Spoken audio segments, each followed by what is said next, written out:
I grew up with toxic parents, but I won't be like them. Let it end in my generation. I agree. The difficult thing is that we are the first generation that is here to turn around a lot of trauma concerning addiction, concerning raising children, concerning raising free kids, not little extension of ourselves that have expectations since they were born. Oh my god, this is gonna be the best baby ever. And then he's gonna go to college, he's gonna have 5 kids, he's gonna stay with me forever, my little baby. And then, yeah.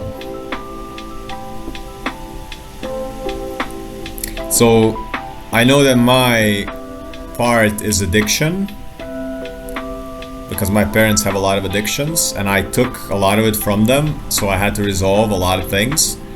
So that's why I know that my part of the generational cleansing is addiction, and it's also inauthenticity, and it's also not being complacent with this normal life that society structures for me. So kicking the fucking box in the toilet and living outside the box as much as possible, and learning about the world, and not living in a small town for my whole life, but really going into the forest and then coming back with scars, like Katya says, like everyone actually says, kissing toads and recovering from illnesses. And like, I want to get to the end of my life with everything like creaking and clanking and like wheels fall, like I want to push it till the wheels come off, and fuck safety and all these things, and carry scars and lose all of my hair if I need to, and you know, break bones, heal bones, break relationships, mend relationships, be really messy. And because we are the first generation to change a lot of things, one of them is health, one of them is addiction. You will be exiled from your family, you will be exiled from society. Your parents, my grandparents, everyone, they love me, but we can't be in the same room for long. Not anymore. I said that to my partner the other day. It's like there's a glass veil, like an invisible barrier, and I want to go through it, but I can't. And they have their palm on that barrier as well. They want to go through it and touch me, but it's not possible anymore. Their mental barriers and generational trauma cannot be removed because they're too old and they're not open for that. And I don't want to go through the barrier because I don't want to go through the same loops that I've been through already.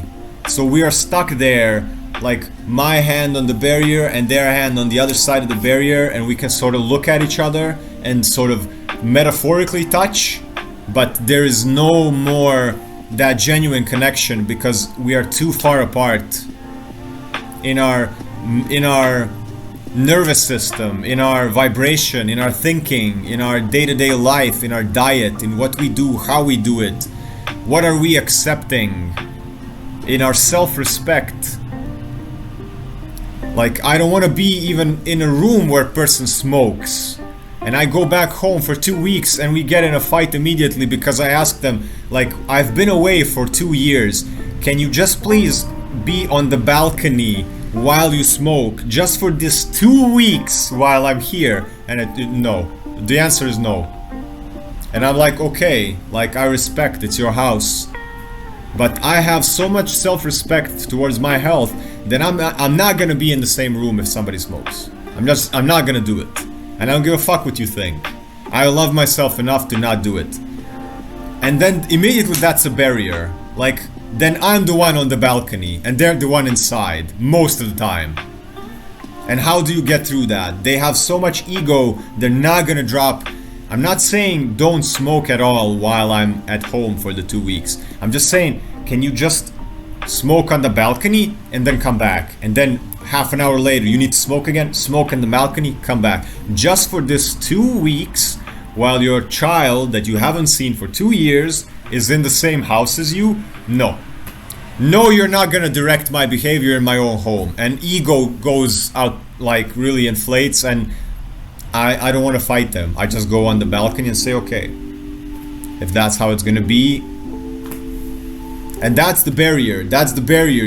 There's no going through it anymore. And it breaks my heart. It breaks my heart. But at the same time, I want to connect with them because they're my parents. But on the other level, I want to break all these generational curses. And it's just, the gap is becoming too big. The gap is becoming too big. And on the one side, it's breaking my heart.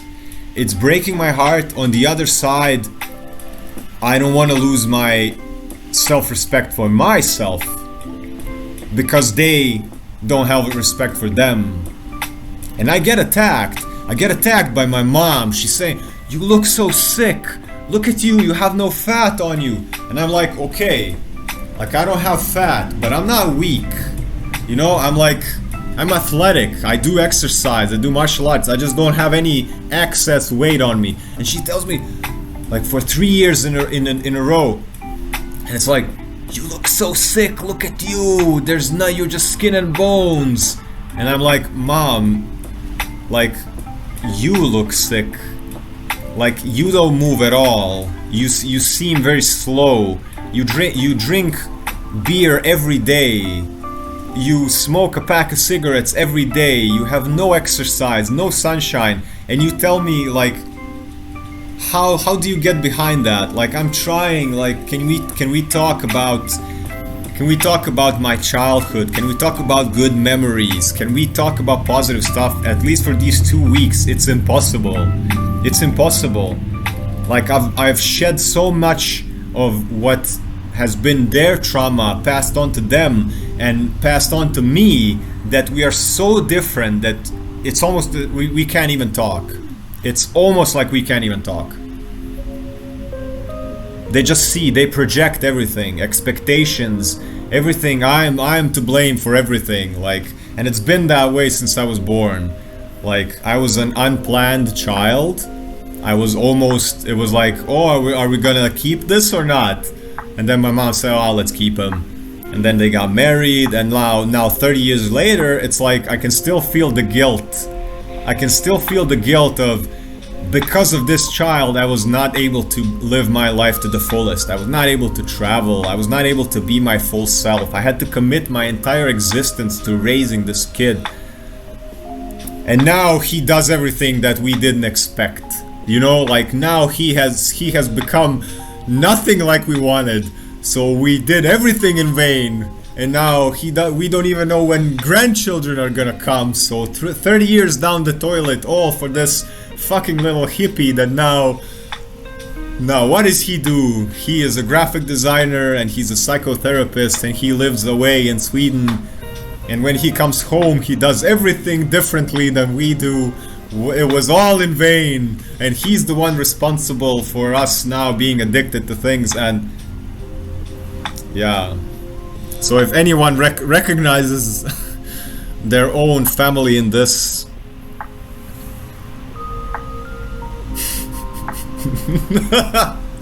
yeah, fucking little hippie. It's like, what do you even do? Like, what do you even do in life? Like, don't you have any higher like my dad says every single time, like, you don't have any goal in life.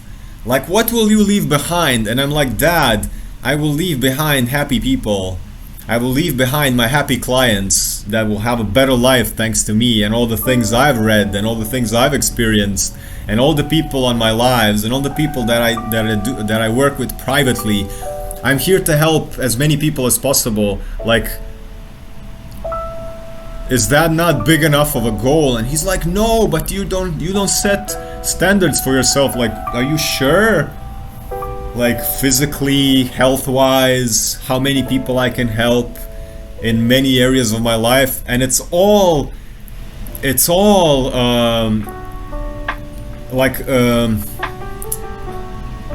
guesses. There's no conversation anymore. They just take one look at me and they just, what's the word? It's not expectations, it's projections, it's guess, it's like conclusions about what I do, how I do stuff, without actually, hey son, but what do you do actually? How does that look? How do you help people? What do you get from that? What do people get from that? Assumptions, June, exactly. And then it's like, but you didn't ask me one question. Like when I came back home, for the first 2 days, I was surrounded by my mom, my dad, my grandma, my other grandma, and my grandpa, all at the same table. They're all in between each other. They are discussing my life, and I'm just sitting there like furniture and just observing them discussing what is best for me, what should I do, where have I gone wrong, what this guy thinks, what this man thinks, what my grandma thinks, and I'm just sitting there. And anytime I try to speak, somebody speaks over me, and I'm like, do I even have any input in this? Does anyone even want to see what it's all about? Anyway, I still love them, they're all human, and I'm here to change and not be like them. And everyone like all of you guys that say we are here to change our generational trauma, maybe it takes your family to exile you. Maybe it takes for them to fucking hate you, to want to guide your eyes out. But that's what it takes because you did something that they couldn't, and they know it. They know that they could have done the same thing when they got their trauma passed on from their parents, but they didn't. Maybe they did a little bit, and now we're gonna do a little bit more, and then our children are gonna do a little bit more. And of course it's triggering for them because we are directly changing things that they know are wrong. So they will admit, my mom was gonna admit, yeah, I smoke too much, yeah, I drink too much, yeah, I don't move at all, I don't do any exercise, yeah, I don't even eat healthy. But look at you, you look so skinny. Everyone, you look so sick. And she would be like, she would like go really into this, like, do you even look at yourself? Like really condescending and making me think that I'm insane. And of course they're gonna be triggered because we're doing the work and it's not easy. And it breaks my heart. Like, I talk to them so rarely nowadays. And I would like to, like, hey dad, what are you doing? What's up? And he just, it's no longer the same. It's no longer the same. I never thought it would be like this, but it is. And I know it's because of me. I chose to break these things. I could have chosen to become the same copy, I create lines senior, I create lines junior. The trade of my dad, take everything that he does and not change a thing. And most people, that's why people stay in groups. That's why people stay in gangs, like, not gangs, but like groups of people, like my crews, because everyone is used to everyone being the same all the time. Everyone is mimicking everyone all the time, and everyone is nice and comfortable, and nobody wants to evolve, nobody wants to change in any way, because immediately you might be exiled.